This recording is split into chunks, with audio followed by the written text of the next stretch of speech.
Hi, this is Brian Datesman. Welcome to the History of the Present. Today is Monday, April 13th, and this is the second episode of the Intellectualist History of the Present, produced in conjunction with Lincoln Square. This series is built around a single core idea. We are living through a genuine inflection point where multiple defining forces are not only accelerating but converging.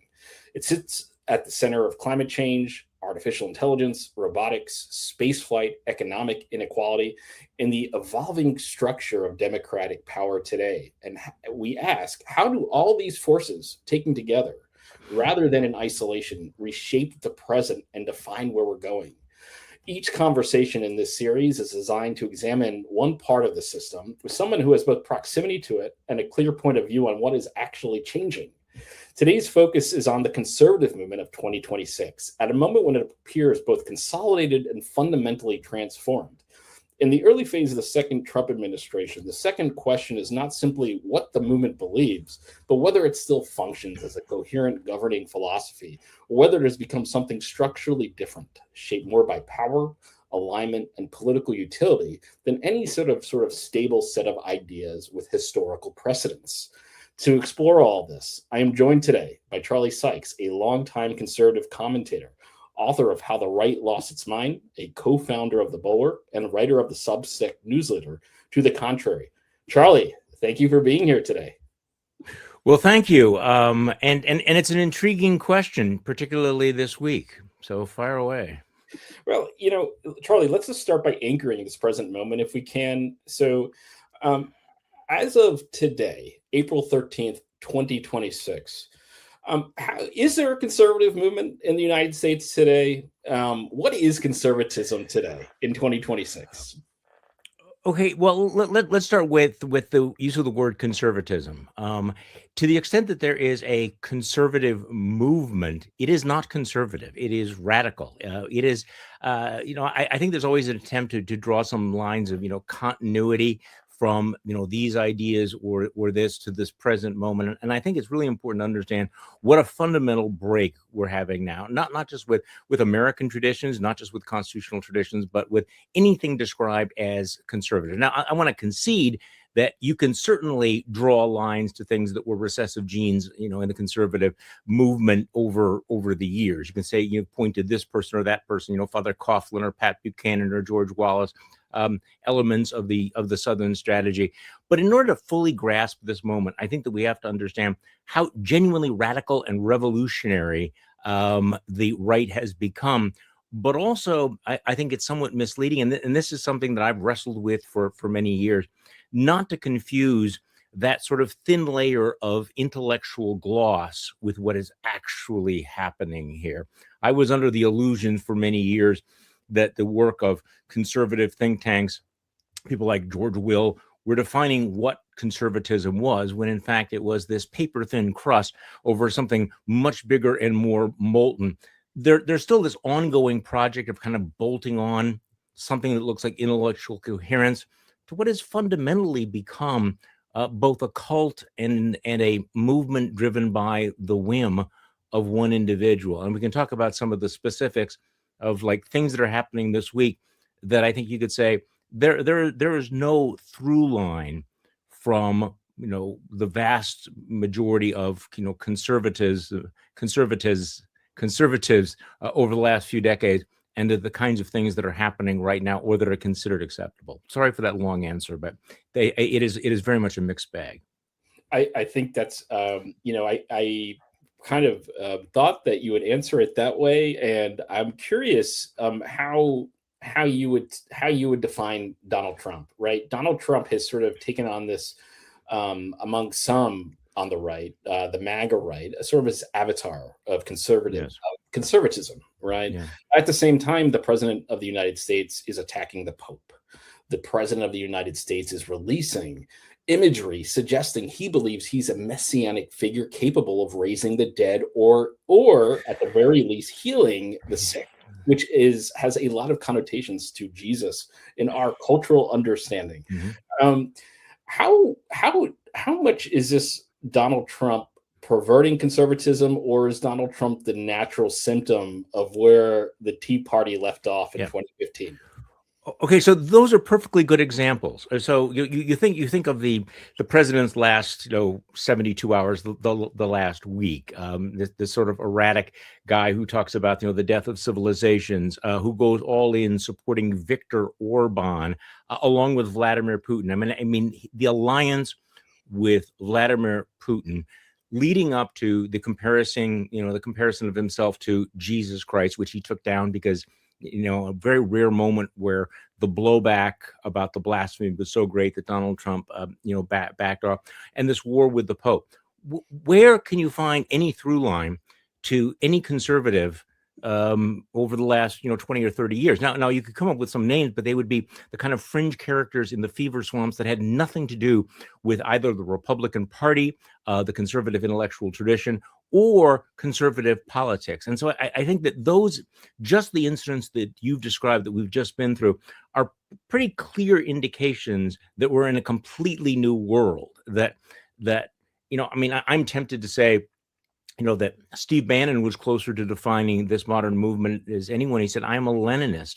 But I think Lenin would go, "What the fuck?" When he looks at this sort of thing. But my point is that the transformation is vertiginous. It is soul crushing, because even though it will use the language occasionally in the imagery of conservatism, there's really nothing at all conservative. I mean, even to the extent that there's a coherent ideology that someone like a Stephen Miller has, and I think he might, or Russell Vogt, they might have a coherent theory. What we actually see day by day has no real coherence except what mood Donald Trump wakes up in, who he's mad at, what the passions roiling through that man's cerebral cortex happen to be from hour to hour.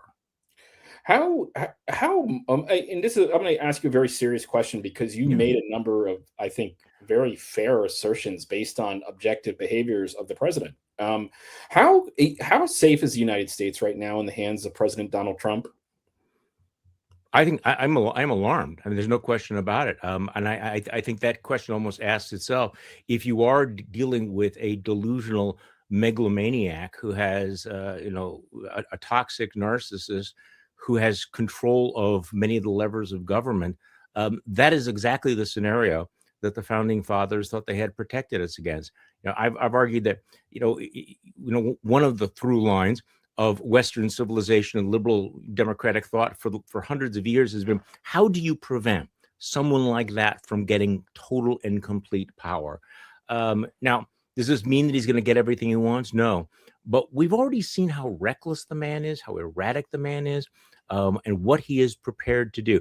Every discussion of what could happen or how safe we are needs to go back to something that we all know already, which is that this is a man who on January 6, 2021, tried to overturn a free and fair election, incited a violent mob to attack the Congress of the United States. This actually already happened. So when you say, what is Donald Trump capable of doing? We already know that. What has changed is that he now has the capacity to do that. He has no adults in the room telling him no, and he has direct control over his private brute squads who have shown no willingness or ability to break from him. So yeah, America is in a very, very dangerous place.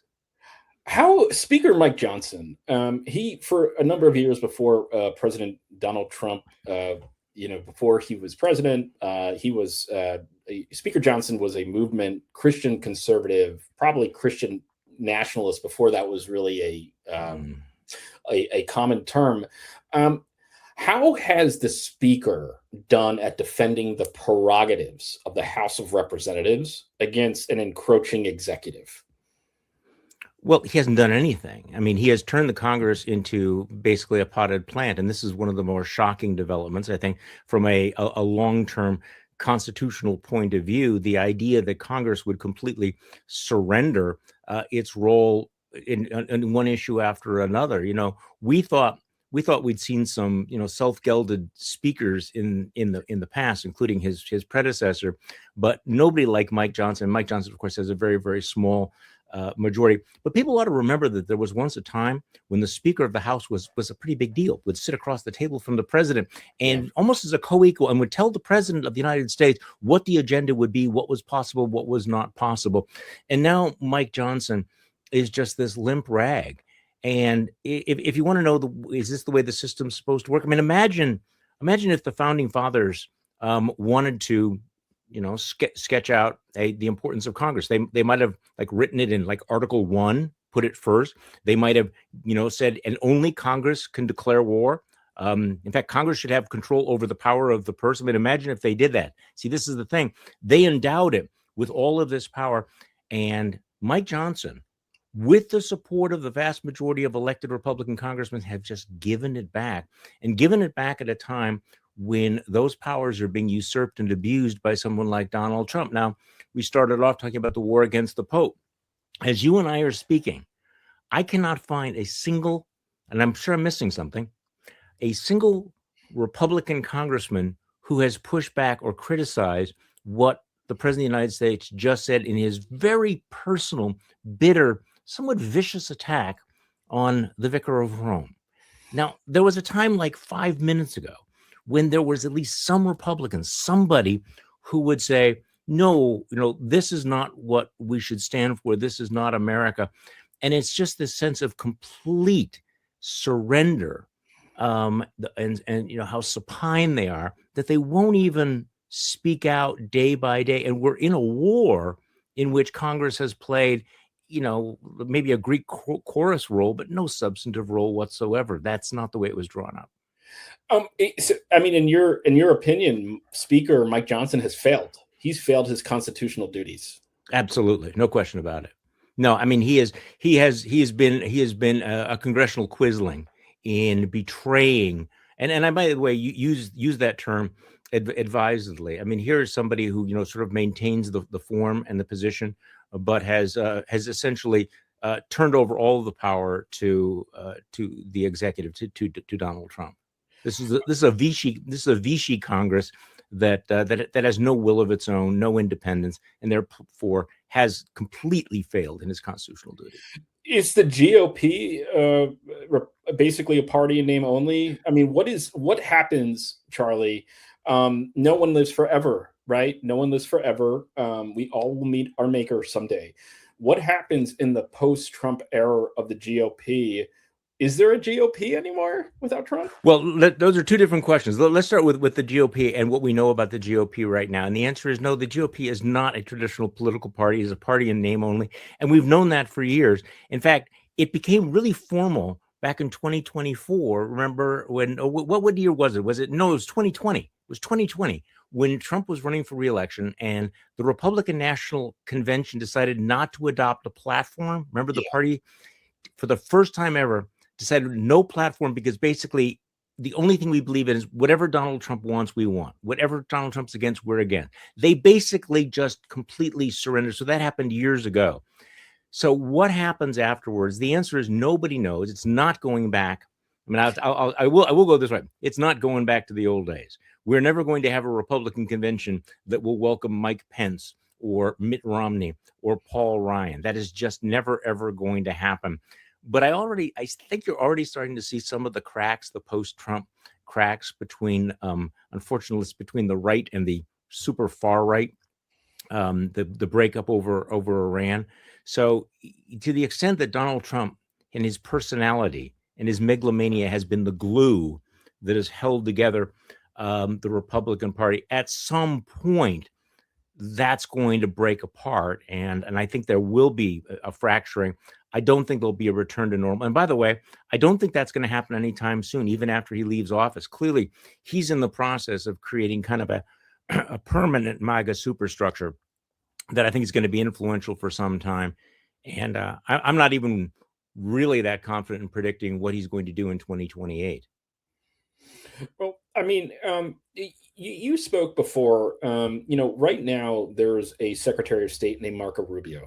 I recall seeing the Secretary of State discussing his Catholicism, discussing how important it was to him and his family, and everyone has their own beliefs. How come the Secretary has been so reticent to just speak up for decency? Well, maybe because he's not a particularly decent man. And I say this as somebody that once, I'm old enough to remember when Marco Rubio was the future of the GOP. Remember that Time magazine cover story that he's the savior of the GOP? I was actually at a recent event of some Republican group, anti-Trump group, and there were some people saying, well, maybe in 2025, we will have a normal Republican like Marco Rubio. I'm like, wait. Look at what's happened to Marco Rubio. Have we gone through everything we've gone through only to end up with somebody who has signed on to each and everything that has happened? Now, while you and I are speaking, we don't know how J.D. Vance or Marco Rubio is going to respond to Trump's personal attack on the Pope, although I think that we can guess. Yeah. And I think that, look, you're raising the larger question also, and it's about Catholics, but it's also about Christians, which I find to be one of the most demoralizing parts of the last decade, is watching people who call themselves Christian, who've wrapped themselves in that mantle of Christian nationalism, and use all the symbols and trappings of Christianity to justify some of the most unchristian acts, and are willing to tolerate Donald Trump's character. This is why I think this new American Pope was so important, because he was willing to call out in the clearest possible terms the fact that this was not Christianity. No, Mr. Vance, your interpretation of Christian doctrine is not correct. No, Pete Hegseth, it is wrong to be invoking, the name of God or Jesus Christ when you are launching a war. And he says this with the authority of Pope, but he says it with the clarity of an American Pope. Yeah. And I have been thinking, and I've been saying for some time, I think that this is a really undercovered story, this remarkable figure on the world stage who is able to take on Donald Trump in terms that other popes, I don't think, have been able to do. So we are seeing this challenge. I mean, here's the challenge laid down. J.D. Vance, you claim to be a Catholic. Marco Rubio, you claim to be a Catholic. Okay, I am the vicar of Rome. I am the bishop of Rome. And I am telling you that what you are doing is incompatible with the faith you claim to follow. And we're going to see how that plays out. It is a very awkward position for all of the so-called, Catholics of the MAGA movement. Charlie, conservative or liberal, Russia has never been, except for maybe a little couple years. Really, our relationship with Russia has always been adversarial. Russian interests are inimical to the U.S. interests.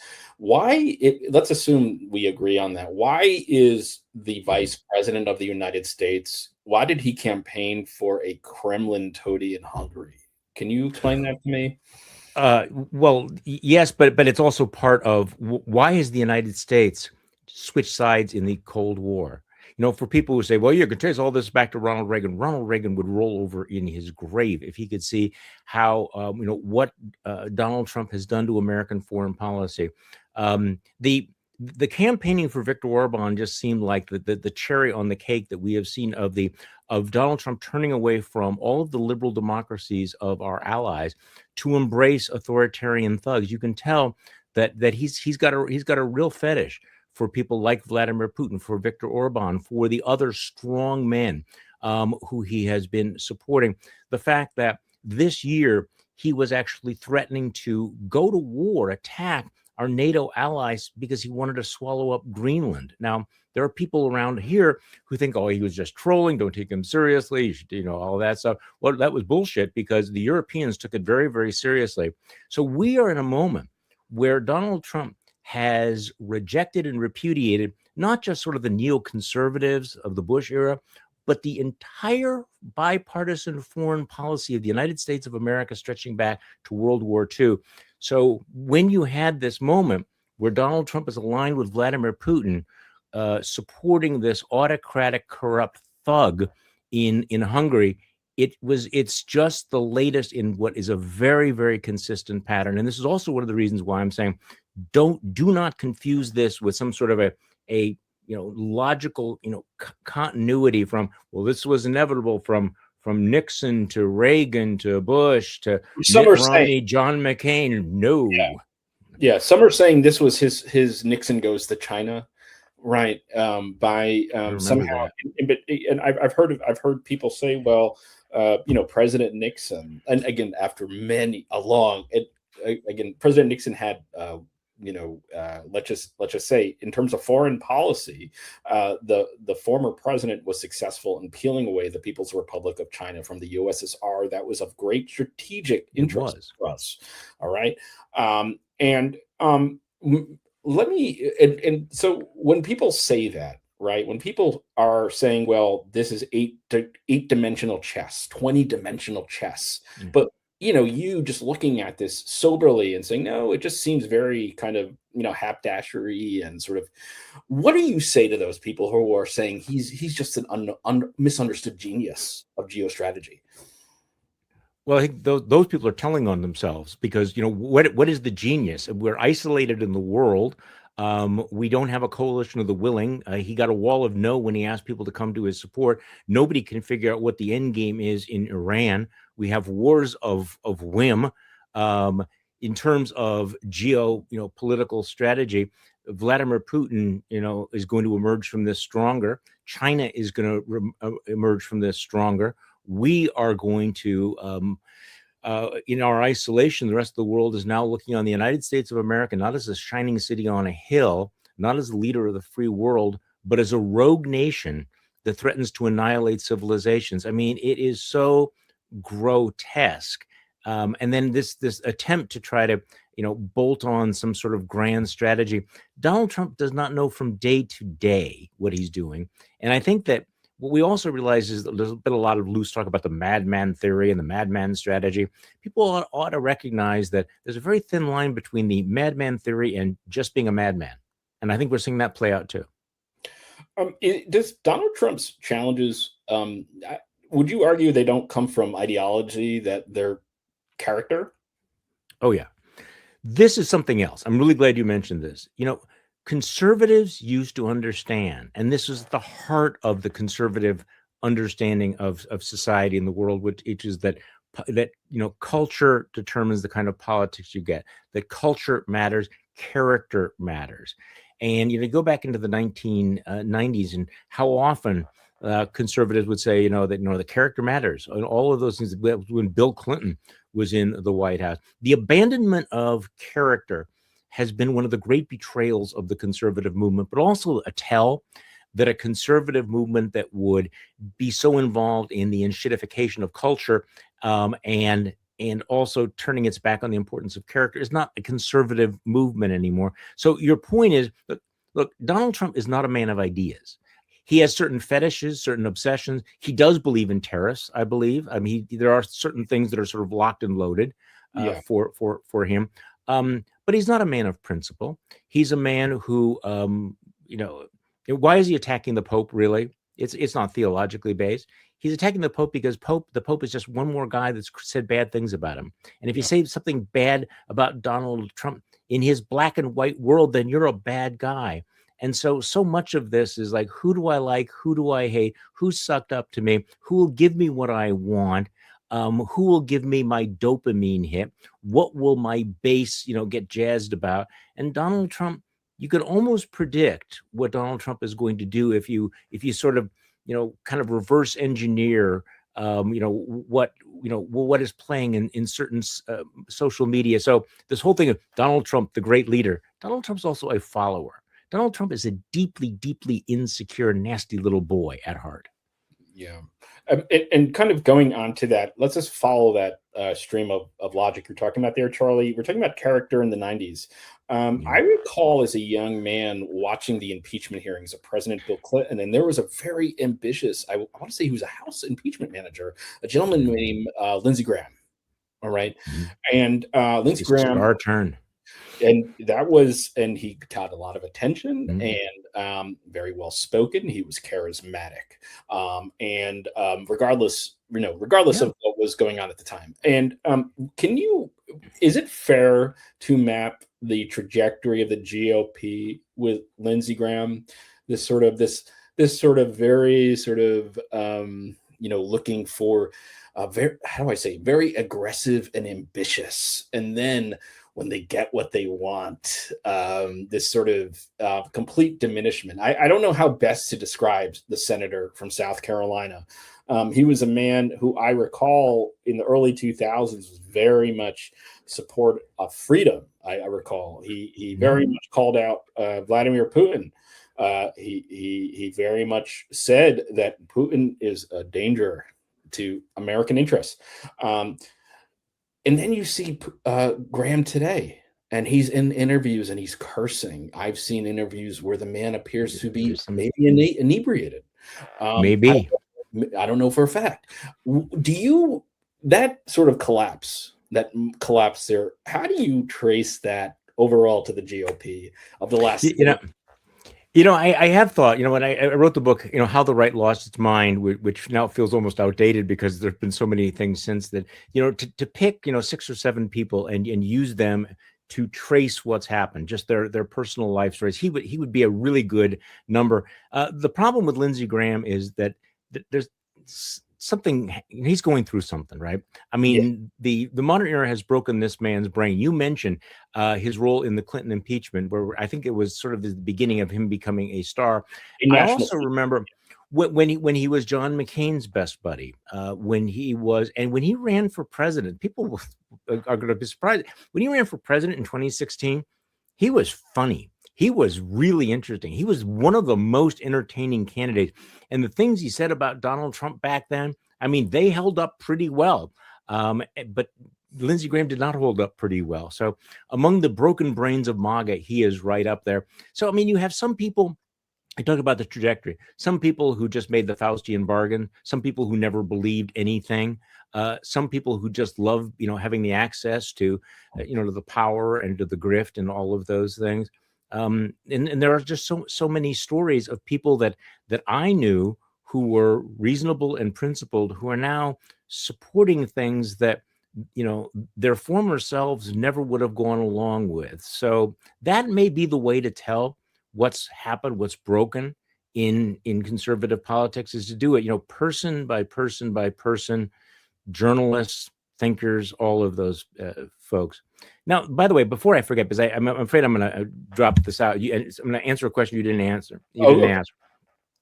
There's one aspect of the Trumpian MAGA movement, and you saw this in 2024, that I think does harken back to a much darker continuity line in the conservative movement, which is just raw racism and nativism.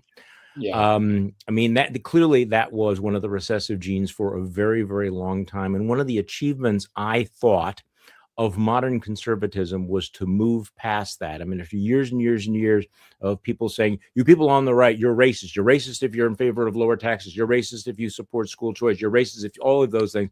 I think to a certain point, a lot of people on the right just was crying wolf. They rolled their eyes about it, and they let down the guard. So when the real racists came forward, you didn't have Republicans who were saying, we need to appeal to the better angels of your nature. This is not America. This is not the kind of movement that we want. And so what Donald Trump has done is he's brought back in some of those darker forces back into the Republican Party. They've always been there, but they were never as influential. And then, quite frankly, and again, heartbreaking, is I think he's tapped into, he's tapped into some of these fears and these anxieties and this animus that has always been there, but did not have to become dominant. I know a lot of people who could have gone different ways. If they had been listening to a Paul Ryan or a Jack Kemp, would have not gone down these dark alleys, but they're listening to the Stephen Millers and they're listening to the influencers on Fox News and Donald Trump and the raw, vicious racism of J.D. Vance. And so that's one where you go, this was simmering for a long time. Those embers were burning and these guys came along and they poured kerosene on it. You use the term Faustian bargain. I sometimes write about Faustian bargains. Faustian bargains, I think you would agree, never work out long term. Who is going That's to the whole point? Yeah. Who's going to pay that bill? Is it going to be the GOP or is it going to be the United States? Well, I hope it's the GOP, but I fear it's going to be the United States because so many things have been broken, so many things have been twisted that are going to be very, very difficult to fix. I mean, I know that there are two different theories of change. There's the pendulum theory that the pendulum will go too far this way, and then the pendulum swings back. I worry that it's less a pendulum than a ratchet. That every time you go down or up, you've lost something. That the damage has been done in terms of the rule of law and in terms of our respect for one another, in terms of the level of the discourse, etc. So I do think the damage is long term. On the other hand, this can also be an incredible opportunity to relearn things that we'd grown, I think, complacent about. I think that there is an entire generation that's growing up and thinking, okay, that due process thing. Tell me about that. Tell me more about that. Why does the rule of law matter? Why should no one be above the law? What is this whole separation of powers thing? Maybe states' rights was not such a terrible idea. Maybe this is why we should not concentrate so much absolute power in the president of the United States or the federal government. Let's talk about what the point of the Bill of Rights was.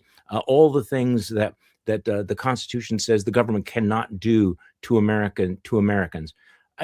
So you might have, and again, I am not given to excessive optimism, but sometimes when you're tested, you fail, and many institutions have failed. But sometimes when you're tested, you can have a rebirth of some of those principles. So that's certainly possible as well, that the exhaustion of the Trump years will be so deep, the outrages will be so indelible that we'll use that as a negative example going forward.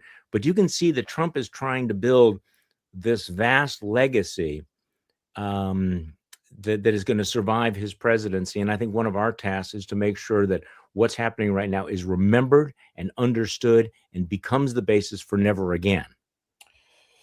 And I think, and Charlie, you've really weaved a number of really, I think, vital pieces into this discussion, particularly the founders. And the founders, if I recall, they were afraid of a man like Donald Trump, someone who was unscrupulous, principled, loved ambition above all. If we can maybe close on this note on the constitutional let's just talk about genuine, really how the founders would have seen Trump. And I know we kind of touched on that a little bit, but I really want to focus on, we talk about Madison, right? And we talk about the Federalist Papers. Why is Trump maybe Madison's worst nightmare? Well, he is Madison's worst nightmare. He is the entire founding fathers' worst nightmare, because the whole point of the founding was to separate from a king who thought that they were above the law. Although I'm not sure that even King George, before he went mad, had the kind of arrogant power that Donald Trump is claiming. So the whole point of the revolution was, sometimes these things become cliches, was no king since 1776. And let's establish an entire system of government that is going to protect against that sort of thing. But they made a huge mistake. I think that when you look at, and I understand that, what do you mean the founders made a mistake? You don't need to look much further than, and I'm not, slavery, of course, being one of them, but you don't have to look much further than the sweeping pardon powers. There were people at the Constitutional Convention who said, you know what, this is very dangerous to give the president the power to, absolute, ability to pardon anyone in any way. And James Madison, I believe, was the one who pushed back and said, don't worry about that. We have it built in. We have the Congress, which is going to hold him accountable. The Congress would never allow this to be abused, right? We have the power of impeachment. So there was, these were hard-headed realists, but there were pockets of naivete because they believed in they believed in competing jealousies that would prevent Congress from becoming a part of the plan. I think they believed in kind of a fundamental decency of people in the system that would not actually put somebody in the position of chief executive who was a man of such low character. And as a result, what we've learned in the last few years is how many of those things that we thought were the checks and balances were really notional, that they were based on an honor system, that there was kind of an assumption that you would have honorable people exercising this power. And then a guy like Donald Trump comes along and what do we have to stop him? So, even though these guys had a very jaundiced view of human nature, not perhaps jaundiced enough. Well, they also, I think, the challenge too with the founders, obviously, the Constitution has served us through national emergencies and wars. The challenge too is I think they may have gotten the incentive structure incorrect because they thought that the branches were going to compete, not necessarily parties. Right. And to your point, Charlie, with the naivete, the idea, I think the founders, the reason why a felon was never barred in the Constitution from being inaugurated as president is because I don't know if they ever imagined a world where that could be possible. I think that's exactly right. No, it's like you wouldn't say that because, like, seriously, and frankly, up until a few years ago, we would have thought the same thing. I mean, until just a few years ago, if you would have said, okay, so if Donald Trump, anybody else is a convicted felon, well, he'd never be nominated. And do you remember that moment when you suddenly started dawning blaze that, wait, the Republicans are still going to support him even if he's a convicted felon? Yeah. Then I think people thought, yeah, but the American people are not going to elect a man who is a convicted felon. And tragically, and I use that word advisedly, speaking of naivete, the majority of the U.S. Supreme Court, even given that looming possibility, decides to come down with the infamous decision that immunizes the president, any president, from in that decision. Now, the court majority, I think, may have a little bit of buyer's remorse, is going to push back a little bit, but we essentially have created a system where the president is above the law and can put everyone in his orbit above the law within the Constitution. And that is genuinely shocking that we've gotten to that particular point. The notion somehow that, the president could, I mean, you remember that discussion in front of the appeals court where the judge asked, so what if the president of the United States' commander-in-chief ordered SEAL Team 6 to go, murder one of his political opponents? Would he be immune? And I don't know about you, but I think the ultimate decision was, yeah, he might be. If he sends SEAL Team 6 to, kidnap the Pope, is he ever going to be held liable under American criminal law for that? No, he is, because if he does something within the course of his duties, he's immune. That is an infamous decision. And regardless, and I if I recall from that opinion, the power of the pardon was pretty much said was absolute, beyond the review of Congress, right? Beyond the review of the courts. So again, it really gets to is this an elected leader or a monarch or monarch, right? Charlie, it's been an honor to speak with you today with the Intellectualists, Lincoln Square, particularly for History of the Present. You've given really great context for where we are today. I would love to have you back on. If any, just one last thing, any parting words for young people who might be interested in getting involved in public service? Yes, that what you're living through is not normal. It doesn't have to be this way. I hope that people are watching what happened in Hungary, where the young people rose up and they said, no, we're not going to take this as given. You have tremendous, tremendous power. But it also means, my other bit of advice is, you can help restore this.